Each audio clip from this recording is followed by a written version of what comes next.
efectivamente, y yo no me puedo olvidar, hay una figura que cuando era adolescente yo quería muchísimo, en las imaginaciones de las adolescencias frente a lo que serían las calidades de héroe, una figura sobre la que había leído, creo que mi padre era muy, muy amigo de su causa, Monteagudo. Una figura al mismo tiempo muy controvertida, pero para mí Monteagudo se le han achacado una serie de cuestiones muy dolorosas, de crímenes políticos, en fin, pero me parece que él se había educado en Chuquisaca, tucumano. Me parece indiscutible a estas alturas que su madre tenía una ascendencia africana. Los retratos que hay de Monteagudo me parece que no desmienten este trayecto digamos, idiosincrático familiar, de que su madre era efectivamente la hija, era la hija bueno, tenía ascendencia africana, era hija de esclavos, eso es evidente. Entonces, Monteagudo, ¿por qué? Porque Monteagudo, ¿por qué lo instalo? Bueno, miembro de la Logia Lautaro, figura muy conspicua, y siempre me pareció, ahora me hubiera gustado revisar más digamos, los escritos de Monteagudo, sus posiciones, pero estuvo entre los entreveros que podríamos decir de mayor radicalidad en la propuesta independentista, y luego en germinación de tornarse naciones, debe pensarse que en 1810, en el mismo momento del conato, que tiene como una semana antes hasta su eclosión, el 25 de mayo, en esa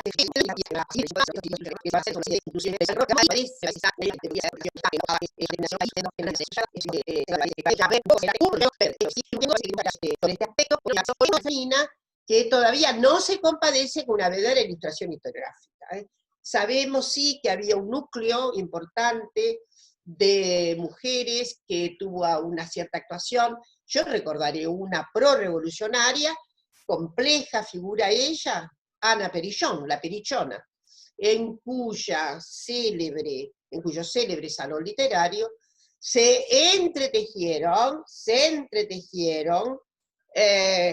los motivos y las relaciones, etcétera, que produjeron también el 25 de mayo. La Perichona fue dolorosamente después, ella era la amante de Liniers, en fin, toda esa historia que conocemos, es la abuela de Camila Gorman, ¿no? Entonces, una figura de origen francés deliciosa para mi gusto, porque era absolutamente bizarra en sus concepciones, completamente, tal vez hasta desmedida, en los tonos de alteración de la moral, que me parece que la constituyen en un ser muy, muy atractivo. Ella solía vestir con cierta, con indumentaria militar, y en fin. Tiempo después ella fue castigada severamente, se la mandó digamos, a Brasil, donde se dio mal. Creo, porque tengo mi simpatía además con la Perichona, que era un ser absolutamente politizado. O sea, hay algo que se puede decir de la Perichona, era que era un ser politizado. Ese que ella contribuyó a sostener en el salón, etc. Es muy, muy interesante, tiene una postura muy rebelde, y insisto algo, ¿no? Es probable que se prefiguraran en ella los alistamientos que efectivamente después traería la revolución. A la vuelta, al regreso, ya estaba consolidada, creo que ella vuelve, no recuerdo bien, si en 1811, 12, no recuerdo bien el dato, sigue siendo una figura tan peligrosa por esta capacidad, digo, movilizante que tenía, por el asunto, por ser una buena mediadora, buena mediadora, digo, por haber enlazado fulgores, ideas, en fin, y se la obliga a vivir muy lejos del centro, a más de 1 kilómetro del centro de la ciudad. Esto es porque se ponderaba todavía que era una figura políticamente muy peligrosa. Bueno, eso me parece que es un dato muy, muy instigante de la Perichona. Pero bueno, luego viene el encendido de las guerras. Y en el encendido de las guerras es evidente, no solamente fulguran, destellan, Juana Zurduy, que está tan consagrada, generala de la Nación ahora, figura de mucho valor, que es notable. Juana Zurduy fue una de las primeras mujeres a quien la historia, la vieja historia clásica, ¿no? Vicente Fidel López, etcétera, le dedicaron algunas páginas muy interesantes. Muy, muy conmovedor lo que López dice sobre Juana Zurduy. Le dedica una página preciosa en la que dice que no se sabía muy bien si Juana era tan valiente, tan ardorosa y tan patriota por amor a su marido, famoso, eh, eh, famoso guerrero de la independencia, o, ahí dice López, o por la misma patria. Lo cierto es que he ahí algo que las feministas no podemos dejar de contar. No hubiera habido proceso revolucionario y no hubiera habido ninguna manifestación de las que hubo y que constituyen obviamente desencadenamientos del mismo proceso en el que este país, esta región, bueno, va a ser significativamente una nueva nación sin la enorme contribución de las mujeres. Es una contribución que quiere decir, muchas feministas estamos en desacuerdo con el término contribucionismo. Es decir, no es que las mujeres, a ver por dónde y en qué acción estrictamente detallada podemos encontrar el contribucionismo. No es eso. Lo que queremos decir que estas sociedades no pudieron ni ponderar ni paz ni guerra sin reconocer lo que han hecho las mujeres. Detrás, algunas al frente de los combates, otras en las retaguardias. Cómo pensar, anoche mismo lo decía, cómo pensar esa larga, larga gestión de guerra, que va a ser tan perdurable durante el siglo XIX, sin la sostenibilidad de las mujeres. Además, muchos varones morían jóvenes por causa de la guerra y por causa de otras razones, y los hogares quedaban al frente de esas mujeres que eran capaces también de lidiar con la vida económica, y en fin. Y 5 minutos más creo que me quedan, ¿no? Para decirles que, bueno, si hay una fiesta histórica que tiene una raigambre larga popular, es el 25 de mayo. El 25 de mayo es uno de esos hitos que al que debe, el que tiene, es objeto de gran reverencia popular. Yo no puedo olvidarme de los festejos del hace 10 años, esos festejos extraordinarios, muy conmovedores, muy emocionantes, en lo que daba la impresión de, en fin, de una integración magmática del pueblo argentino. Integración magmática del pueblo argentino fue aquel bicentenario. Entonces, creo que el 25 de mayo tiene una significación particular en la memoria que el mejor le consagra el pueblo argentino. Y me parece, ¿por qué? Bueno, porque aunque sea anacrónico, aunque no sea estrictamente lo que ocurrió aquel 25 de mayo de 1810, se sabe que es el mojón, que fue el ariete que condujo luego, como ocurre en general en todas las naciones de nuestra América, ¿no? Los orígenes de lo que puede ser hoy una significación particular de soberanía política, de libertad, de autonomía, en general nuestros pueblos lo encuentran en ese momento heroico y político fundacional del inicio de la ruptura del pacto colonial. Entonces, me parece que eso marca un hito. ¿Por qué?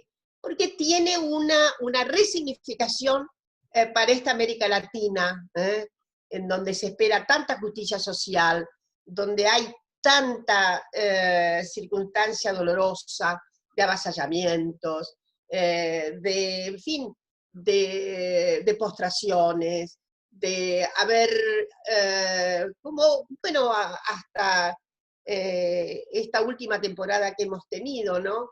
De formas que efectivamente hacen un diferencial grande en los sentimientos del pueblo argentino. Entonces, ese diferencial está dado, creo, por esto que de vez en cuando se resignifica. Ayer recordaba que hay por lo menos 2 generaciones en América Latina que de alguna manera vuelven a asumir el gran compromiso que deviene de la gesta de 1810. Soberanía política, independencia económica, etcétera, ¿no? Y la idea de, bueno, sí, ¿por qué no? Aunque sea apenas conjetural la idea, un imaginario acerca de comunidad-pueblo, ¿no? ¿Por qué digo que hay como 2 generaciones que están muy marcadas? Una es la de la reforma universitaria y que deriva en los años de la década de 1920. ¿Por qué? Porque ahí emerge con mucha fuerza el concepto, por ejemplo, de imperialismo. Imperialismo tiene todo un significado en esas circunstancias. Imperialismo, obviamente, tiene muchos significados a lo largo de los tiempos, pero la significación, esto de simbolizar todo lo que postra, todo lo que humilla, como circunstancia imperial económica, esa generación de 1900, de los años 20, fue importantísimo. Y también, ¿por qué no?, la generación en la que yo era joven. Los años 60 volvieron a ser muy vivificantes en el compromiso de salir de los ultrajes, salir de las postergaciones, salir de la subalternancia económica y política. Por lo tanto, me parece que hoy desde ya no estamos en esa estera temporal, pero ¿qué vuelve? Vuelve el viejo compromiso, ¿no? Vuelve el viejo compromiso, insisto, no con forma anacrónica, sino con todas las perspectivas que tiene el tiempo que vivimos. Y el tiempo que vivimos desde ya sí tiene el mismo significado histórico de abrazar a los que padecen, a las que padecen, pero al mismo tiempo enarbolar derechos fundamentales que tienen que ver con, no solamente con la ominosa diferencia social, sino que tiene que ver con las ominosas diferencias de género. Entonces, me parece que ahí se recapitula en este momento, se recapitulan y obviamente en nuestro país, y se vuelve, ¿no?, en fin, a dar una gran vuelta al viejo odre de la soberanía, de la independencia y de la autonomía, en órdenes que tienen que ver gravitantemente con la existencia real y tangible de personas que ya no pueden seguir siendo humilladas por causa de la concentración económica, que las deja, en fin, absolutamente en la desertización de derechos, y ya no pueden ser postergadas las fórmulas antipatriarcales que requiere el momento que estamos viviendo. Y me parece que en ese punto sí puedo decir que estamos en un cambio de época como el que tal vez significó 1810.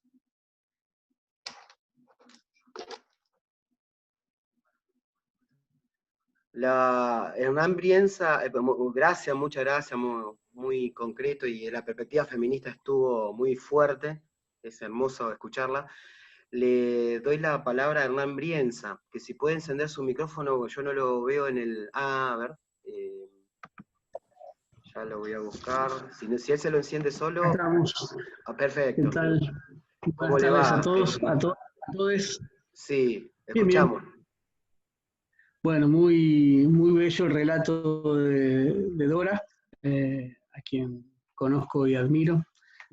Yo tengo un problema con el 25 de mayo porque me gusta pelearme con ese 25 de mayo, que es un 25 de mayo muy hermoso, pero es un 25 de mayo elegido muchísimos años después.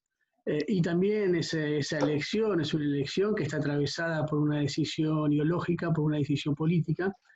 No porque el 25 de mayo de 1810 no tenga los méritos suficientes como para ser una fecha importantísima en nuestra memoria y en nuestra vida colectiva, sino porque deja otros 25 de mayo afuera, ¿no? Y el principal 25 de mayo que deja afuera es el 25 de mayo de 1809, ¿no? Que es el 25 de mayo que allí en Chuquisaca instaló la primera junta autónoma en el territorio de lo que después serían las Provincias Unidas del Río de la Plata. Y a mí me parece muy interesante rescatar Chuquisaca, que es hoy Sucre, primero porque demuestra varias cosas. Demuestra que la Revolución Americana no nació con la caída solo de España, del rey de España, de la monarquía española, sino que fue la continuidad de un pensamiento que venía elaborándose entre España y Argentina, entre españoles y lo que después iba a ser Argentina, entre españoles y americanos, y que la división en aquellos años es mucho más ideológica que estrictamente nacional. Y me parece que ese es un dato que hay que tenerlo en cuenta, no solamente por esto que yo decía de la dimensión americana, sino también por la dimensión intelectual de la revolución de Chuquisaca en 1809, porque es una revolución hecha a partir de una universidad. Siempre me gusta chicañar un poco con esto de qué diferente hubiera sido la historia argentina si la historia se habría empezado a contar desde la universidad y no desde la pandilla del barranco de contrabandistas, como dice el propio Ramos en Revolución y Contrarrevolución respecto del 25 de mayo de 1810. Me refiero concretamente a cuán diferente es una historia contada por la revolución de los universitarios que por la revolución de los comerciantes. ¿Y esto significa que la revolución del 25 de mayo de 1810 es una revolución de comerciantes? No, por supuesto que no. Es mucho más compleja. Es mucho más compleja y es casi tan compleja como la política misma de hoy. Y me parece que ahí también es interesante replantearnos la forma en que vemos al 25 de mayo. Tenemos que ver el 25 de mayo también como vemos la política de hoy, no con hombres y mujeres especiales, sino con hombres y mujeres comunes, con sus miedos, con sus pasiones, con sus egoísmos, con sus veleidades, con las oportunidades y también con un pensamiento de tipo táctico o estratégico en función de qué hacer en términos políticos. Vuelvo a 1809 porque en 1809, además de constituirse la primera junta, bueno, quiero decirles que el primer grito libertario en el actual territorio argentino no fue el de Chuquisaca. El primero fue uno que ocurrió en 1777, apenas instalado el virreinato del Río de la Plata, en un lugar muy chiquito que se llama la Villa de Pocho, en Traslasierra, Córdoba, donde las autoridades españolas en Córdoba le envían un delegado a gobernar esa zona de Traslasierra. Se juntan en la Villa de Pocho los comuneros, por eso se llama la rebelión de los comuneros. Los comuneros es el común, y es interesante la palabra comunero. Yo creo que habría que volver a aplicarla, la palabra comunero en la política argentina. Los comuneros se reúnen, la gente común se reúne y dice, no, nosotros no queremos que nos gobierne ningún europeo, nosotros queremos ser gobernados por nosotros mismos. Elevaron ese planteo a Córdoba, y ¿qué hizo Córdoba capital? Obviamente los reprimió y encarceló a los principales dirigentes de ese movimiento comunero. Pero planteo esto porque lo que quiero decir es que la Revolución Americana es algo que está planteada desde hace mucho tiempo, antes de 1810, pies. Por eso el levantamiento de Tupac Amaru también. Por eso lo que nosotros vemos como antecedentes quizás son la confirmación de que hay un proceso que viene atravesado también por el pensamiento peninsular. Por ejemplo, Gaspar de Jovellanos, un intelectual español, monárquico, republicano, que lo que plantea es la necesidad de ir a una monarquía republicana, y ahí me adentro en la verdadera discusión en estos años, que no es solamente españoles y americanos, que no es cierta esa, ni siquiera es cierta esa antinomia, porque había españoles revolucionarios, españoles monárquicos, había americanos revolucionarios o republicanos y americanos monárquicos. Sin ir más lejos, Pío Tristán, un gran general del ejército realista, era americano, y Arenales, un español, era el mismo español y republicano. Por lo tanto, este hombre, Gaspar de Jovellanos, que era muy analizado y muy estudiado en la Universidad de Chuquisaca, donde estudiaron Mariano Moreno, Juan José Castelli y Bernardo de Monteagudo, como bien explicó hace unos minutos Dora. Y Bernardo de Monteagudo, un tucumano, no un porteño, porque a Moreno o a Castelli se los podía acusar de vanguardia porteñista, pero ese tucumano, que como bien contó Dora, fue secretario político de San Martín y después secretario político de Bolívar, y que fue el que escribió de puño y letra el texto de la Gran Federación, la Invitación 126, que entre unas de las cosas por las cuales fracasó fue por la visión liberal conservadora de Bernardino Rivadavia, la visión liberal centralizadora. Y yo creo que en estas palabras que voy utilizando y que voy surciendo, voy un poco articulando cuál difiere de la hipótesis central de Dora. Planteo esta visión porque creo que el 25 de mayo es una fecha que se cierra demasiado sobre la porteñidad y que no demuestra las características de la revolución y la emancipación americana en aquellos años. Para americanizar y para demostrar que ha sido una revolución americana, encontramos hombres y mujeres en casi todos los movimientos revolucionarios. En Chile, en Uruguay, mi querido Manuel Dorrego hizo la revolución en 1811, José Gervasio Artigas en la campaña oriental. Por lo tanto, allí tenemos a los grandes líderes federales que eran, contrariamente a lo que nosotros pensamos y lo que muchos piensan, esos líderes federales no eran otra cosa que grandes líderes del liberalismo popular, de un liberalismo progresista, de un liberalismo no conservador. Entonces, digo, planteo esta americanización de Mayo porque durante todo el año 1809 los revolucionarios de Chuquisaca se reunieron con los que iban a ser los revolucionarios de Mayo de Buenos Aires, Cotelli, Belgrano y Saavedra, y que ellos plantearon todo el tiempo el proceso revolucionario a llevar. ¿Y qué significaba ese proceso revolucionario? No significaba una anti-españolidad como la historia después, la historia intentó imponernos, sino que lo que llevaba adelante era un proceso de democratización popular, un proceso de la política, de desmonopolización del poder y del comercio, de descentralización de las decisiones políticas. Y yo creo que con tantas que me embarullé, lo que hay que pensar fundamentalmente es esos 25 de mayo como un proceso, y es el inicio de una gran cadena de democratizaciones y de desmonopolizaciones. La idea del republicanismo, la idea del liberalismo, fundamentalmente lo que contiene es la posibilidad de la democratización en su vientre y la descentralización del poder. Por eso el federalismo no es otra cosa que la descentralización geográfica o territorial del poder.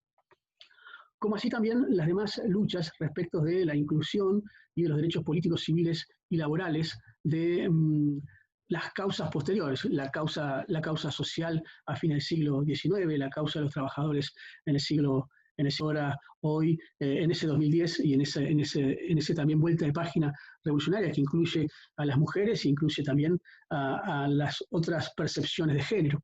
Por lo tanto, Mayo en algún punto es el inicio de todo ese proceso democratizador, desmonopolizador, y de nuestros hombres y mujeres que actuaron ese 25 de mayo. Lo encontramos en las palabras de Mariano Moreno, ¿no? Mariano Moreno hay todo un gran debate sobre el plan revolucionario de operaciones. Los liberales conservadores dicen que no pertenecía a la revolución, los nacionalistas populares y democráticos estaban presentes en casi todo el corpus teórico tanto de Moreno como de Belgrano. Moreno sostiene que las fortunas agigantadas en pocas manos son perjudiciales para una nación y que lo que hay que hacer es, como las aguas de un río, dejarlas correr para que bañen todos los campos posibles y que no se estanquen en un solo campo. Está hablando de alguna manera de la distribución de la riqueza muy temprano, porque la distribución de la riqueza y la reforma agraria es uno de los principales fundamentos también del liberalismo económico, político y social. Sin ir más lejos, dos liberales importantes, uno muy progresista como Artigas y otro un tanto conservador, que la oligarquía argentina, lejos de compartir, selló en grandes estancias y en grandes vastedades de terreno para muy pocas familias. Y yo creo que esa lógica de la distribución de la riqueza también hay que ponerla en juego con aquel hermosísimo discurso de Castelli en las ruinas de Tiahuanacu. El 25 de mayo, Castelli es consciente de lo que ocurrió hace un año, pero también es consciente de lo que ocurrió hace 2. Por eso va a Tiahuanacu con el ejército a buscar a las tropas realistas a Huaki o Desaguadero, ¿no? Y para que ustedes se den una idea, una dimensión de lo que significaban las ruinas de Tiahuanacu, Tiahuanacu es una sal al sol inca que veneramos en nuestra bandera. Pero además, Tiahuanacu es el lugar donde eligió Evo Morales para asumir su primera presidencia. Hasta allí fue Castelli, a ese templo del sol, hasta la puerta del sol, donde entraba la vida de ese pueblo americano, a decirles en la proclama de Tiahuanacu, en castellano, en quechua y en aymara, a decirles que éramos todos iguales. Éramos iguales indios, negros, blancos, criollos, que lo único que nos diferenciaba era nuestra idoneidad para trabajar y nuestra idoneidad para ocupar un cargo público. Ese igualitarismo todavía está irredento. Ese igualitarismo del pensamiento de Mayo todavía está irredento. Y es un igualitarismo que obvia el realismo conservador a lo largo de 200 y pico de años. Y eso hay que tener en cuenta que muchas veces, por eso me gustó Libertad e Igualdad como título de esta concelebración, porque justamente no es posible la libertad sin la igualdad, y tampoco es posible la igualdad sin la solidaridad, sin la sororidad, como dice, sin la hermandad más completa, sin la solidaridad de igual a igual. Y eso es lo que va a decirles Castelli a los pueblos. Están reunidos los pueblos originarios allí en Tiahuanacu, y está reunido el ejército. Y ahí reconoce Castelli justamente el absolutismo monárquico a esos pueblos originarios, ¿no? Él le hace un reconocimiento público. Por supuesto que ese igualitarismo quizás no sea la igualdad concreta, pero sí es la posibilidad de esa igualdad. La posibilidad de esa igualdad es lo que alumbra estos 200 años también de discusión y de pelea. Ejemplo más perfecto que Mar del Plata para pensar lo que es la posibilidad de la igualdad, ¿no? Nadie impide que una familia rica vaya a pasar enero a su casa en el barrio Los Troncos donde se paseaba Victoria Ocampo.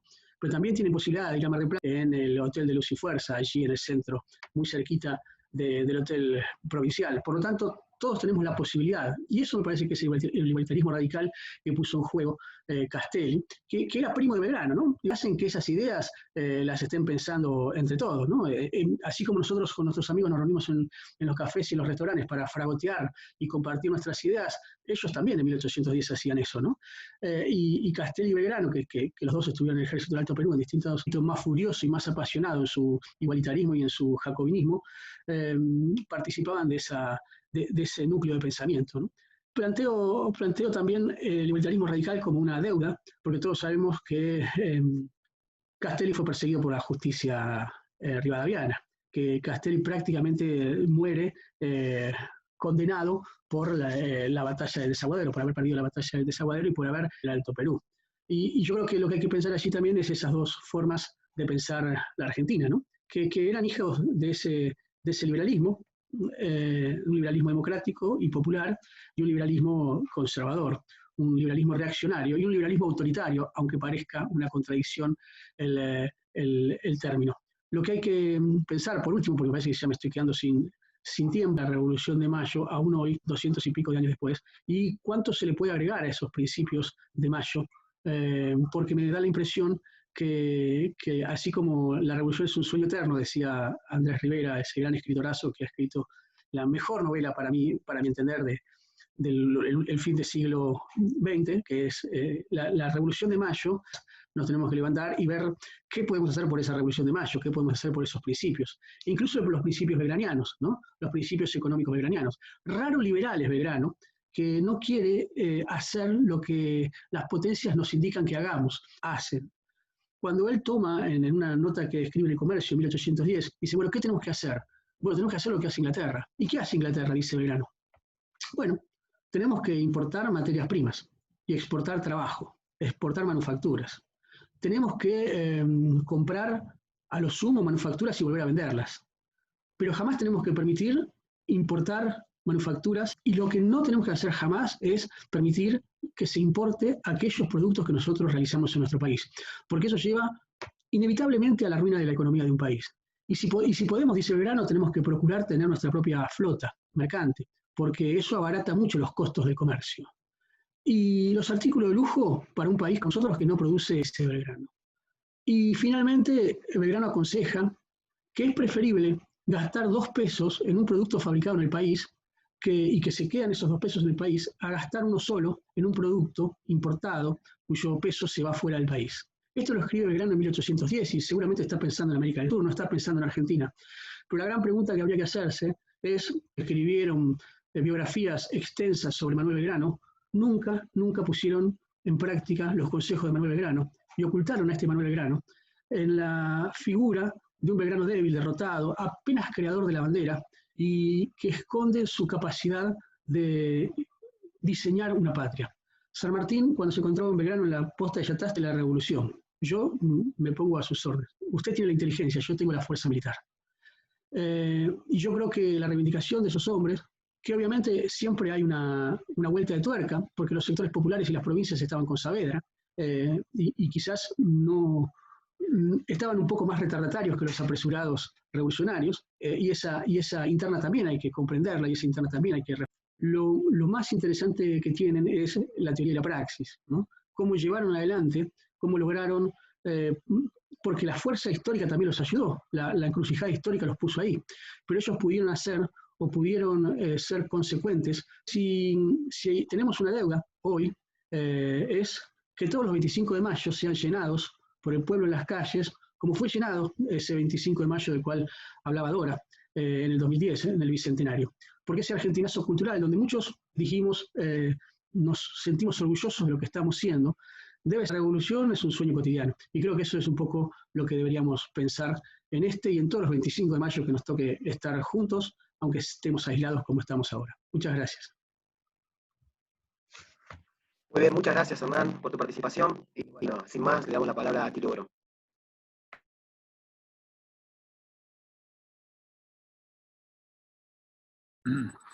Decía buenas tardes a todas y todos. La verdad, un placer muy grande compartir este momento, esta reflexión sobre el 25 de mayo. Tantas puntas han planteado Dora y Hernán que la verdad que no sé por dónde empezar, por dónde tomar todo esto. A ver, pero un poco tomando lo del final de Hernán. Sí, claro, el proyecto revolucionario de 1810 todavía está inconcluso. Ahora me acuerdo, así asociando algunas ideas, un librito muy chico de un gran sociólogo colombiano, Orlando Falsborda, que se llama Las revoluciones inconclusas de América Latina. Lo que se dijo recién, lo que dijeron Dora y Hernán, es evidente que había ahí, en esa coyuntura muy precisa de mayo de 1810, un núcleo de intelectuales de un grueso calibre, ¿verdad? Gente pensante que conocía perfectamente bien las últimas corrientes del pensamiento más progresista de Europa. El caso de Belgrano, Monteagudo, Castelli son los más notables, pero no son los únicos. Hay otros, ¿verdad? Y es gente que realmente tenía un proyecto que, visto hoy, cuando uno escucha lo de Belgrano y que recomendaba prácticamente, años antes, había recomendado a Alexander Hamilton, que había sido el primer secretario del Tesoro de Estados Unidos, que él decía, bueno, vamos a hacer lo que dicen los ingleses y no vamos a copiar lo que ellos quieren que nosotros hagamos. Nosotros tenemos que proteger nuestras industrias, lo que se fabrica acá, el dinero queda en las 13 colonias, todavía no estaba hablando de la época de la independencia, sino inclusive antes y después mucho más cuando se produce la independencia, y él lo designó el secretario del Tesoro. Hamilton fue el verdadero fundador del proteccionismo económico. Algunos que 80 años después, 70 años después, en Alemania escribió un libro, ¿verdad?, sobre el proteccionismo, pero el fundador práctico, y no solamente práctico porque también escribía, y escribía muy bien, Hamilton, fue justamente Alexander Hamilton. Yo no dejo de sorprenderme a veces al ver a estas grandes figuras de los padres fundadores, ¿verdad?, a los cuales agrego inmediatamente Simón Bolívar, el conocimiento que tenían de la realidad del pensamiento europeo con las dificultades de comunicación que existían en aquella época. No era fácil, no es lo de hoy, no había un smartphone, no había internet. O sea, enterarse del discurso de Hamilton implicaba una operación de correo y de coordinación, de mensajería, realmente que era mano a mano, que era impresionante, y sin embargo esta gente lo tenía, con la cual se movían estos autores, estos grandes, no autores, estos grandes fundadores de la patria grande latinoamericana. Entonces digo, bueno, la Revolución de Mayo, evidentemente, es un proyecto realmente igualitario, por el momento igualitario radical. El himno nacional argentino, que luego fue acortado, pero tiene algunas estrofas que son realmente de un antiimperialismo, anticolonialismo feroz, ¿verdad? Una denuncia de la bestial represión de las tropas españolas. Luego, bueno, se fue perdiendo porque la historia se fue reescribiendo, como se dice vulgarmente, la historia la escriben los vencedores, y los vencedores no fueron los sectores populares de la Argentina, sino esa revolución de comerciantes, como poco decía recién Hernán, que fueron los que de alguna manera llevaron adelante un proyecto que se mantuvo a lo largo de mucho tiempo y que recién en épocas relativamente recientes, ¿verdad?, ha sido comenzado a cuestionar profundamente. Pero la idea de que, bueno, en Argentina, en el sistema internacional, como proveedora de materias primas agropecuarias al mundo desarrollado, fue una idea que perduró durante largo más de un siglo y que fue necesario a partir de la Gran Depresión de 1930, después el gobierno, digamos, el gobierno de Perón, que ha dado de industrialización nacional, sin desestimar lo que significa la potencialidad que tiene la Argentina como productora agropecuaria, pero diciendo que nuestro futuro no podía ser tan solo aquel que ya había sido hacía más de un siglo. Lo mismo en otros temas, ¿verdad? Belgrano, por ejemplo, era un adelantado, hablando de la cuestión de la participación de las mujeres, era un adelantado en lo que hacía, por ejemplo, a establecer la obligatoriedad de la participación de la verdad, que las niñas no podían quedar relegadas y que debían ir a la escuela y aprender las letras y las tablas y los números y la aritmética. Él lo venía diciendo, por supuesto no le hicieron caso, pero tenía, ¿verdad?, un pensamiento realmente de avance inconcluso, no solo en la Argentina, un proyecto inconcluso en Chile, en toda América Latina, ¿verdad? Nuestra emancipación del yugo ibérico, sea español o portugués, no fue acompañado por un desarrollo nacional, sino que básicamente se creó un orden neocolonial que básicamente transitaba por las mismas rutas que se habían. Me interesaría agregar en toda esta conversación así muy amable, es primero una puesta así sobre el papel de la importancia que ejerció la política británica en todo este proceso de independencia latinoamericana. Y podemos dejar eso de lado. Creo que tenemos que de alguna manera vincular la Revolución de Mayo con las invasiones inglesas de 1806, 1807. Estos fueron acontecimientos traumáticos, ¿verdad?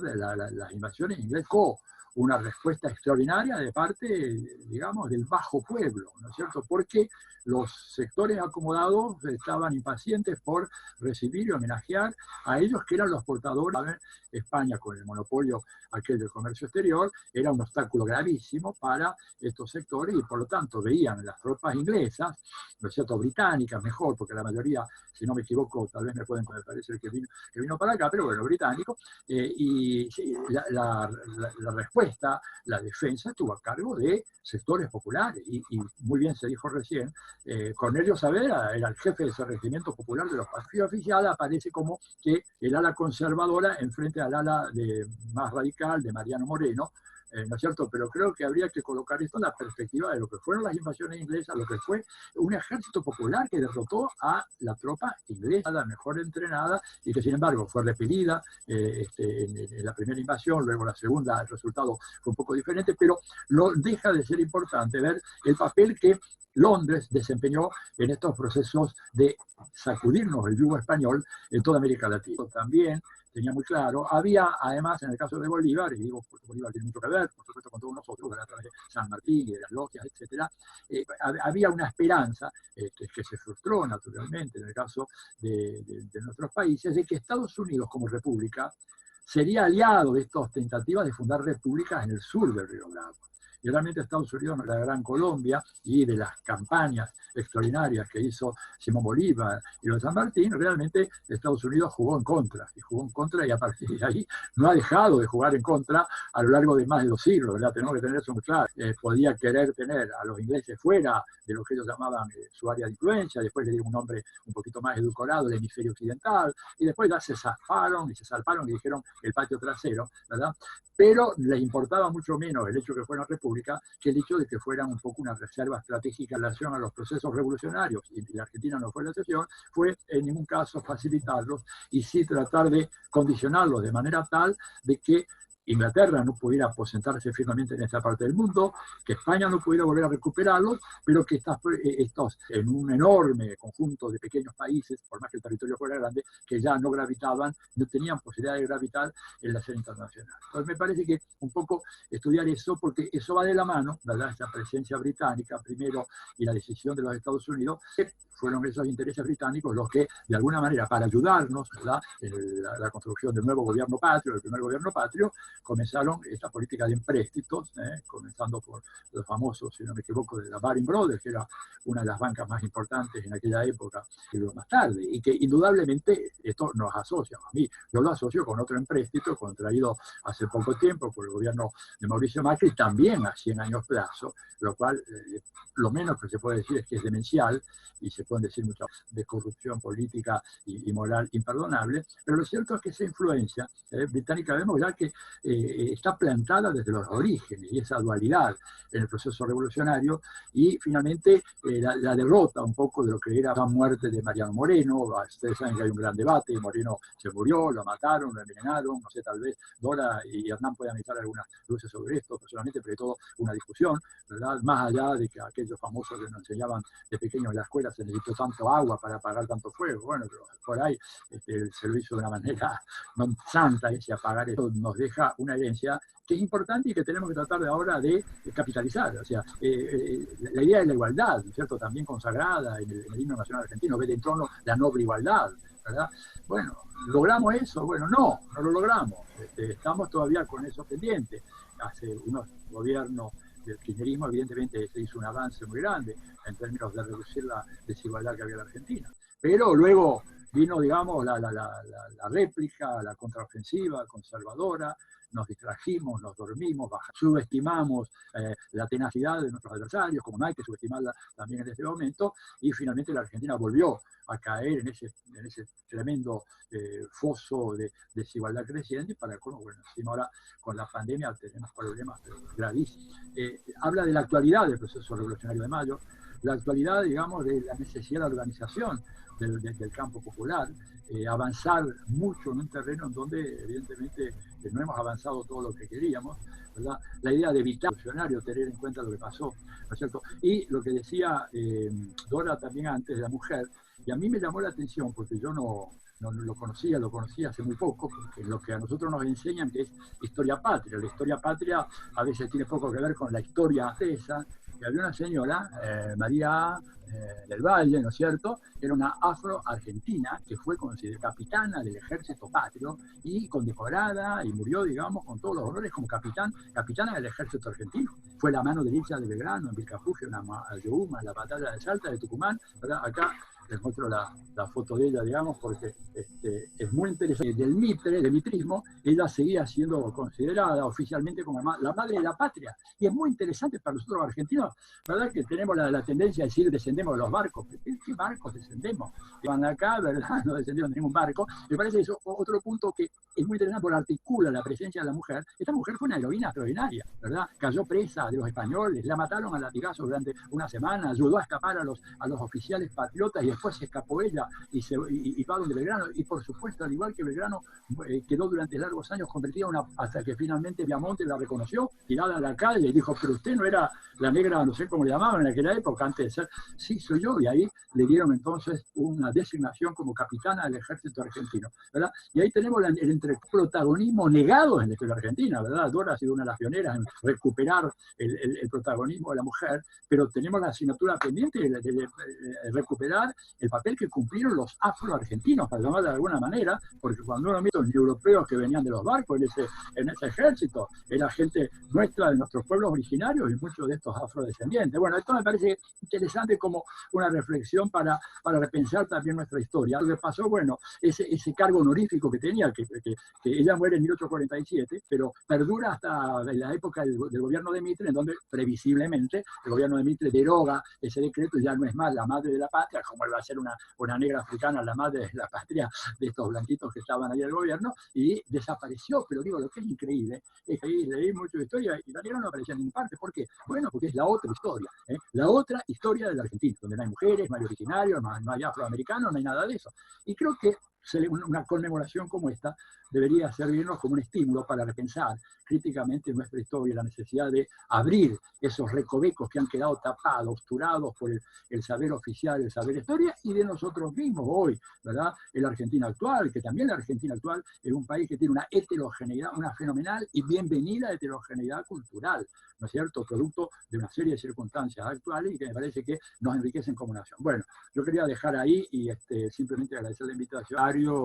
Recuerden que no soy historiador, me encanta la historia, pero lo mío es otra cosa, pero además con dos maestros como Hernán y Dora, bueno, tal vez puedo volver a aprender algo más. Gracias. Muchas gracias a Atilio, Hernán y Dora. Con Atilio hace 10 años trabajamos una jornada sobre Mariano Moreno en el Bicentenario, ¿te acordás? Que lo considerábamos el primer politólogo argentino, porque tiene unos escritos, a veces se dice que Mariano Moreno tuvo una corta vida política, pero cito Hernán, recibe toda su formación en Chuquisaca y su tesis doctoral hace una referencia en defensa de los derechos de los pueblos originarios en esa explotación que sufrieron en la colonización europea, y viene casi allá acá a Buenos Aires, y está constantemente en las logias más, especialmente la logia Independencia, pensando, articulando, organizando, un poco que va a ser bastante fuerte y decisivo. Y él cuando convoca sobre las miras al Congreso, está planteando necesariamente la República, necesariamente una independencia, y es la base que después tardará y seguimos construyendo en la actualidad. Es difícil, hay muchas saludos a los tres, lo están leyendo en el chat general, pero si quieren lo que podemos hacer es, si hay alguna pregunta que alguien quiera hacer, una o dos concretas, lo manifestamos y después seguimos con 2 o 3 minutos por cada panelista al cierre de esta actividad. ¿Les parece? ¿Hay alguno que quiera trabajar? Creo que Verónica Baston estaba planteando algo, o Rodrigo. Ahí está. Hola, muchísimas gracias, un honor absoluto participar de esta genial convocatoria y conferencia, y bueno, ante todo agradecerle a los 3 disertantes que son geniales maestros. Tuve el lujo de tenerlos de profesores universitarios, los admiro mucho y la verdad estoy muy emocionada con esto de que mencionen a todos los personajes, a todos los revolucionarios y en especial a María Remedios del Valle, que tuve una experiencia muy fuerte en el jardín de mi hija el año pasado cuando fui al acto y la pusieron en primer plano con dibujos hechos por todos los niños, niñas y niñas de la escuela, y es impactante. Y el peregrinar de esta mujer, reconocerles a todos que han brindado un aporte increíble en este momento tan especial del mundo, de nuestro universo y de nuestro país, y la verdad que no tengo más nada que decir más que gracias. Gracias. Perfecto. Rodrigo Borges me había propuesto. Fusto, te voy a dar, dale. ¿Cómo estás? Buenas tardes. Lo mismo que mi compañera, gracias a ustedes por la enseñanza, por todo lo que nos brindan. Como dice Atilio, que uno tiene un aprendizaje en la primaria que se queda con esa historia. Entonces, los argentinas de este pueblo, de esta patria, para defenderla y cuidarla y amarla y tener esta posibilidad. Esta posibilidad de corazón, se los digo, estoy súper emocionada y agradecida. Desde ya, muchas gracias. Bien, estoy viendo. Bueno, le damos de darle las 2 minutitos a cada panelista. Hay algunos de ustedes que donó dinero en nuestra cuenta para la Fundación para la Labor Filantrópica. La Amazonía acostumbra a hacer eso, hacer labores filantrópicas en sus actividades. Justamente hoy un querido hermano, está en Villa Azul, la que ha salido en los medios, y a ese hermano vamos a colaborar y le vamos a dar una mano para que sepan específicamente ustedes a quién va a ir ese dinero. Muchas gracias por eso, por esos aportes, por que son voluntarios, y muchas gracias a los panelistas, que ahora le voy a dar uno a uno la palabra, 2 o 3 minutos para hacer como un cierre de reflexión.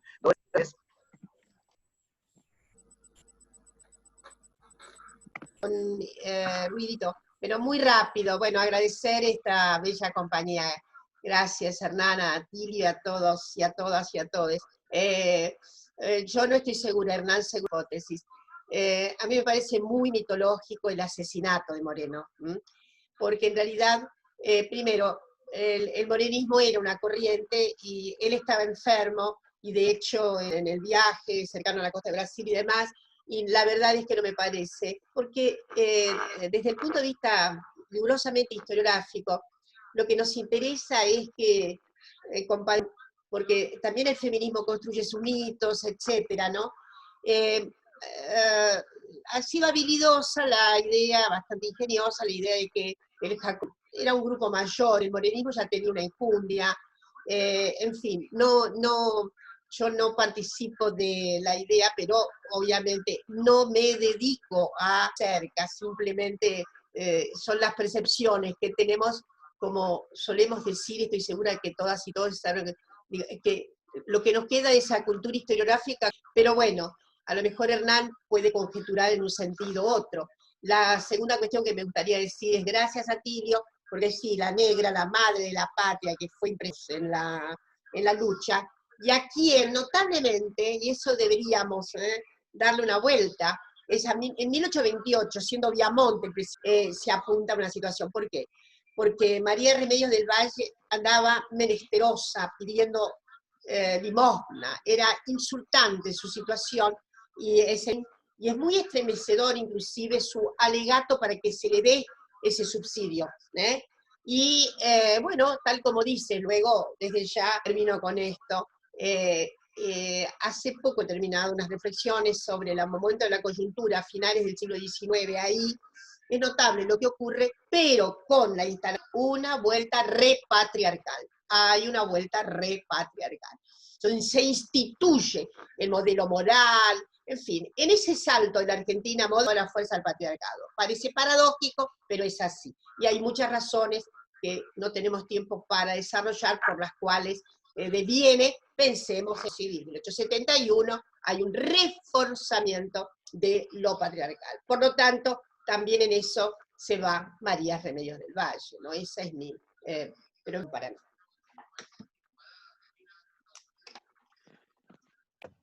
Hernán. Si Moreno fue asesinado o no, no tenemos más que suposiciones. Lo que me parece es que no importa si fue asesinado o no. Lo cierto es que murió en alta mar de maneras muy sospechosas. Y Castelli murió prácticamente condenado. Y San Martín murió en el exilio. Y Belgrano murió el 20 de junio, hubo 3 gobernadores, con lo cual la revolución había prácticamente perecido o había renacido el nombre de los gobernadores. Y salió un textito chiquitito así en el diario de que había muerto Belgrano.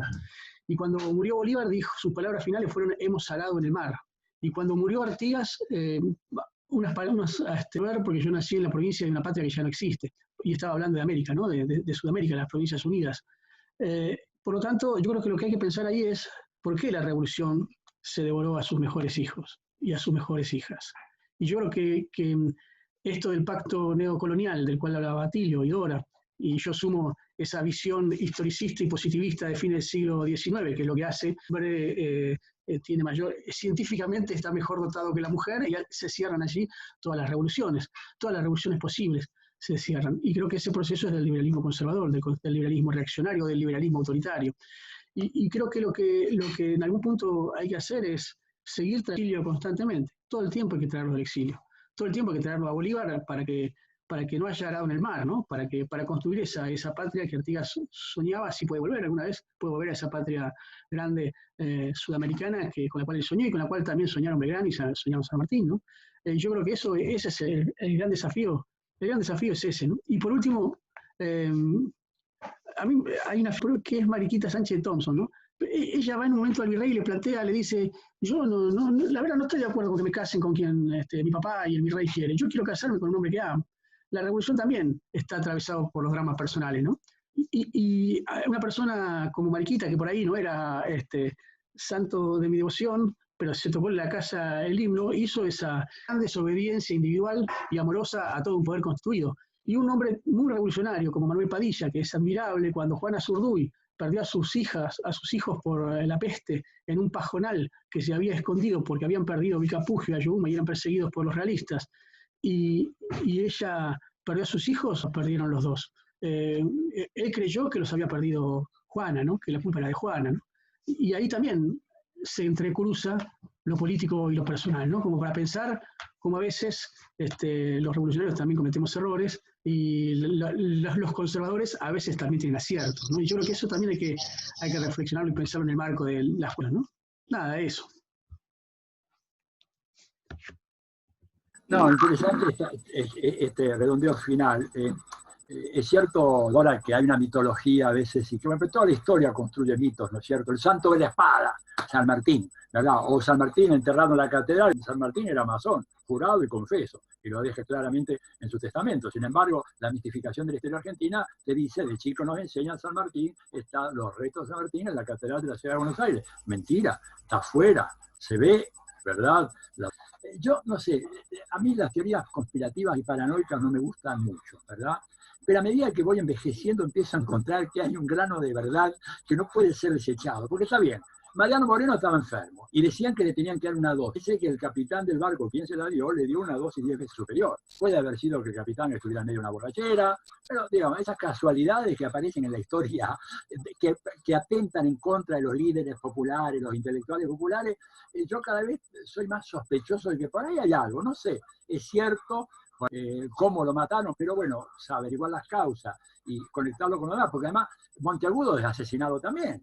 O sea, los principales líderes intelectuales, digamos, lo que podríamos llamar el jacobinismo de Mayo, mueren o pobres de pobreza, entonces no puede ser casual eso. Yo creo que hay una constante histórica. La constante quiere decir de que en todo proceso revolucionario se desatan fuerzas contrarrevolucionarias. Y lo que estamos viendo en la Argentina de hoy, perdónenme la violenta bajada a lo de hoy, cuando yo, por ejemplo, ustedes me sorprenden hoy un día lunes, en donde estoy tratando todavía de metabolizar el veneno que ingiero todos los domingos leyendo la prensa hegemónica, Clarín, Nación, etcétera, veneno, pero de un nivel de concentración fenomenal, la ferocidad de los ataques que hay en contra del gobierno de Alberto Fernández. Y bueno, yo tengo que, un día como el 25 de mayo, decir, bueno, acá está en marcha de vuelta, o se pone en marcha de vuelta, el mismo proceso igualitario de Mayo, ¿no es cierto? Y acá están dispuestos, porque la desproporción que hay entre los ataques, ¿verdad?, que está recibiendo este gobierno y lo que podían ser, ¿verdad?, del gobierno, es algo fenomenal, que me llama mucho la atención, porque yo esperaba algo así, pero no tan fuerte como lo que estamos viendo. Y esto redondeo diciendo, bueno, tenemos que estar en guardia, porque si bien no se puede decir de que haya un proyecto destituyente, pero que evidentemente ese proyecto está siendo cultivado y está siendo elaborado, y en algún momento complicadísima, ¿verdad? Porque acá no es que se termina la cuarentena y al día siguiente estamos todos los besos, abrazos, cada cual en su empleo, cobrando. No, porque esta economía, a ver, si la economía de Estados Unidos, según los mejores, a finales del 2021, ¿ustedes piensan que nosotros volvemos a la normalidad en septiembre, octubre? Como lo he dicho, he escuchado a alguna gente o visto algunos opinólogos de la televisión que le reclamen al gobierno que acabe ya la cuarentena, que se normalice. ¿Normalice qué? Si más de la tercera parte de la normalización es esa. No hay tal normalización. Va a ser un proceso muy duro, donde vamos a tener que estar preparados nosotros para decir, sí, la normalización va a pasar por una redefinición fundamental del papel del Estado, este Estado presente hoy, que va a cargo del pendal no solamente de víctimas, sino de desocupados, o de gente que de repente lo engañan a trabajar otra vez en las pymes por la mitad del sueldo, más aquellos que con el teletrabajo se han entusiasmado todo, pero quiero verle las caras cuando los empresarios le digan, bueno, no vengas acá, porque yo en lugar de tener una oficina de 200 metros cuadrados, me arreglo con una oficina de 40, vos trabajas en tu casa, te mantengo tu sueldo, te pagas tu luz, el acceso a internet, etcétera, y haces el teletrabajo, y de repente en una de esas avanzamos más y ya no sos un empleado mío, sino sos un contratista. Y como contratista no hay obligación salarial, no hay derecho social, no hay jubilación. O sea, estemos agudo a verano, puede volver a pasarnos en un momento también fundacional de la Argentina, como es el momento actual, en donde en medio de una pandemia tremenda y en medio de una depresión económica mundial, piensen ustedes, Alemania cae este año mínimo el 8% del Producto Bruto. Alemania, imagínense, Estados Unidos, y vamos a necesitar aunar fuerzas para evitar que vengan los contrarrevolucionarios de mayo del 1810, la versión actualizada, ayornada, versión .2, ¿verdad? Y que quieran imponer, ¿verdad?, una salida autónoma fuerte, pero profundamente antidemocrática y antipopular. Ojo con eso, esto es lo que yo quería decir como colofón de esta reflexión a propósito de del 25 de mayo. Nada más, gracias. Sí, solamente un minuto, miren. La reacción que están teniendo algunos medios es, en realidad sugiere fuertemente una especie de foquismo, proporcional, absolutamente proporcional a lo que ellos piensan que lo que está ocurriendo en este momento es un enorme acatamiento, una enorme adhesión. Alberto, de tono afectivo, ¿no? Y eso es lo que creo que incomoda profundamente, los tiene muy desvelados, es esta magia, etc. Me parece que esa es la circunstancia. Es decir, que se advierte o advierten que está ahí con así tan exacerbada, intempestiva, etcétera, porque están con mucho miedo a que efectivamente se consagre ese halo de que está habiendo, incluidos quienes no nos votaron en las últimas elecciones. Yo creo que es por ahí la reacción, pero digo lo mismo, ya me escuchan, ¿no? Como soy una señora de edad, yo lo único que puedo ser es optimista, ¿está claro? Así que si fuera joven, podría darme los lujos, comunidad de sentimientos, y sobre todo a lo que dice Atilio, es absolutamente, lo que se va a sobrevenir. Tenemos que saber que sentencias son muy, muy duras, muy duras. Y no nos consuela saber que el estrépito es mundial.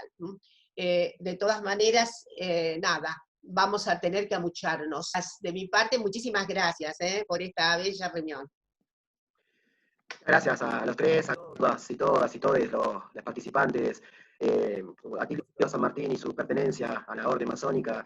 El tema es que a veces los historiadores buscan actas y no van a encontrar un acta de San Martín, ese es un problema. Tampoco van a encontrar un acta que diga Romero en la masonería, porque hay un tal Richard da Silva en la masonería, que a veces quizás es conocido. Entonces, hay problemas que para entender también esos procesos, y en esa época era secreta, hoy es más discreta la masonería, pero secreta porque dependía de la vida, ¿no? Había que actuar en forma clandestina, así, porque los poderes de turno perseguían y mataban, y hoy sigue pasando, ojo que en algunas situaciones, en Brasil los compañeros del PT están pensando seriamente sus situaciones porque están siendo sujetos a ejecuciones por parte del bolsonarismo muy fuerte. Ellos dicen, hemos ablandado nuestras estructuras de seguridad, las tenemos que repensar, y lamentablemente, como decía Tilio, el fascismo sea una manifestación congruente o alternativa, sino al revés, la opción y que la humanidad pueda repensarse. Yo al lado de Mariano Moreno tengo a Isaac Newton.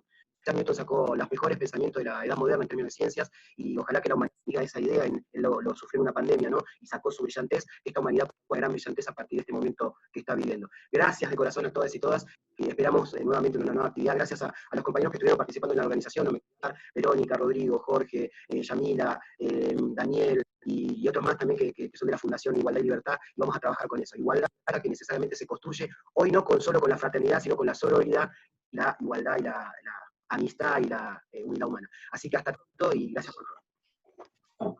Perdón, ¿podría hacer una última reflexión de Piensa sobre lo que comentaron a Tilio Borón y Dora?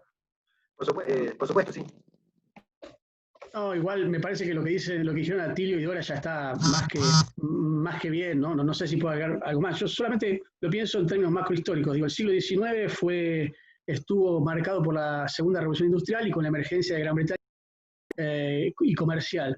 Me parece que el siglo XX estuvo marcado por la Conferencia de Yalta y por su ganador, con la caída de la Unión Soviética de Estados Unidos. Lo que hay que ver es si la pandemia finalmente remueve los cimientos de ese mundo pautado por Yalta y pautado por el ganador de Yalta. La posibilidad de que se vaya a un mundo un poco más multipolar, donde las autonomías o las soberanías nacionales tengan un poquito más, o las soberanías populares tengan un poquito más de posibilidad de moverse. Pero creo también, yo que soy más viejo que Dora y que Atilio, puedo volver al pesimismo y decir que lo que pueda ocurrir también es que a la vuelta de la pandemia recomprar y reapropiarse, centralizar y concentrar aún más la economía, ¿no? Y yo creo que ese es un gran riesgo, ¿no? Yo creo que cuanto peor le vaya a los países centrales, mejor de cierto optimismo, que es verlo a Macron, un hijo del neoliberalismo francés, un poco asustado y diciendo, no, tenemos que volver al estado de bienestar, recuperamos el servicio de salud francés. Cuando las clases, los sectores dominantes se asustan tanto y piensan en volver a la contención social, a la distribución social, para poder meter una palanca y hacer fuerza, ¿no? Es eso nomás. Así que bueno, muchas gracias por dejarme participar junto a Tilio y a Dora, que admiro tanto. Muchas gracias. Ahora sí, damos por terminado. Hasta pronto.